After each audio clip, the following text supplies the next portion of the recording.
I'm Sharika Esther Sharma, and I'm going to read two entries from my memoir written during the lockdown called Monkeys in My Garden Reflections from a Life in Isolation. Day 35, 24 April 2020. In this particular scene of the science fiction film we're all actors in, I'm driving along an empty road with not a soul in sight, but for police personnel in masks standing at intersections.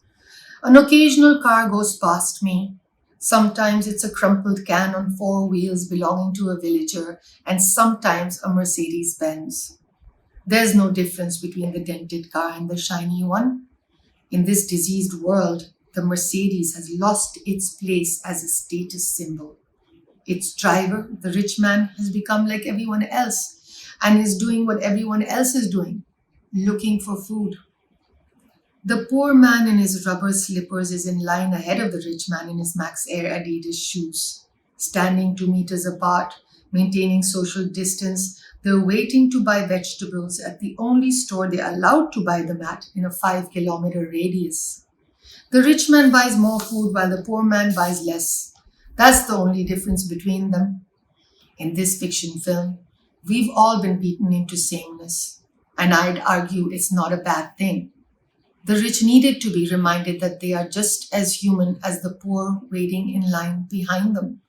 Today, the poor man was ahead of the rich man by virtue of arriving earlier. The world ruled by the virus is a first come, first served world in every way. If the virus decides to come for the rich man, neither his shoes nor his car and nor his bank balance can save him. We've all become equal in the truest sense for the first time. And only because this horrible episode in our modern history has forced us to it. Horrible for us humans, but for the earth, a long awaited time to breathe. Day 42, 1st May 2020. Robin catches fireflies in the garden before bedtime and releases them in his bedroom. He falls asleep watching the tiny luminous beings fluttering around him, giving him an exclusive last performance. Later in the night, I stroll through the mulberry grove, where a township of fireflies flits in the underwood.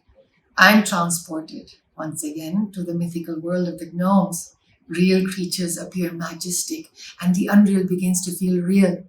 In the absence of artificial sounds of airplanes roaring through the sky and rubber wheels and horns out on the street, I watch the infinitesimal live fires twinkling in glorious silence.